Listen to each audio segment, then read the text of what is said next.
So, we came into this morning after this accumulation, manipulation, distribution start in yesterday's Fed meeting. Okay. And we obviously ended the day right in the beginning of distribution, and distribution began in Asia. London expanded, and we only really had one decent move in New York. We had this manipulation down, getting SMT with ES, which allowed us to go from this internal 1 hour, plenty of 1 hour gaps into external, okay, and extend the distribution move, which looks like it's kind of coming to the end now since we've got SMT here at the highs.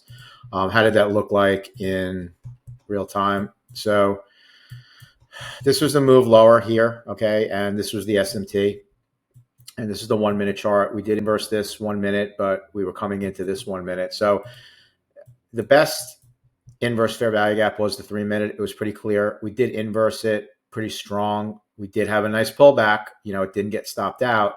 Probably would have been, it just definitely would have been close. Even if you got long at the close, technically your stop has to be below this level because this is the body of the third candle. So at least that, which makes this a little over a 1.25 to 1 risk to reward there. So as we discussed in the meeting, one way to get a little bit better of a risk to reward is to take a little bit, on that close of the 3, but just kind of analyze what you see here on the 1 minute, because sometimes the 1 minute will let you know if it warrants a pullback.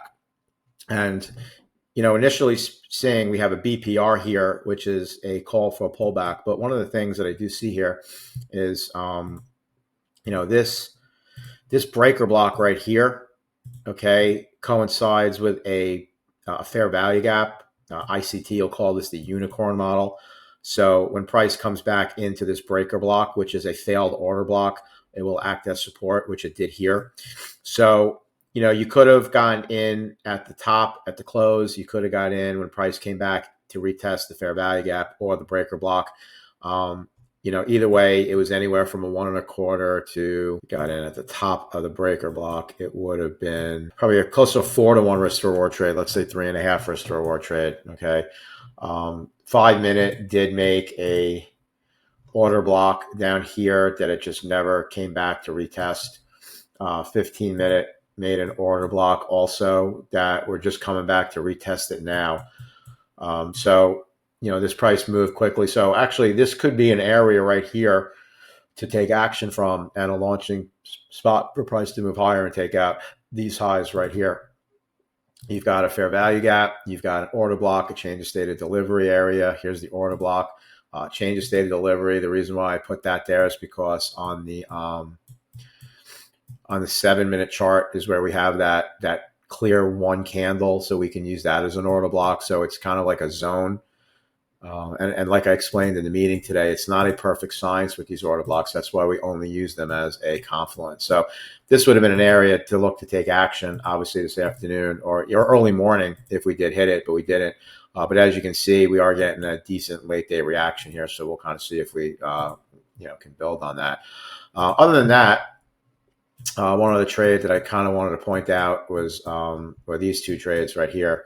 So the reason why this is a cool trade, because first of all, as a pattern trade, this is exactly what we look for, the inverse fair value gap V formation. Now, where did this come from? Okay.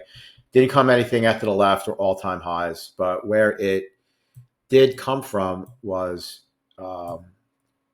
the break above the initial balance. And when we formed the initial balance, we broke above. And sometimes when we break above the initial balance and then have an inverse, that's a sign for a retracement.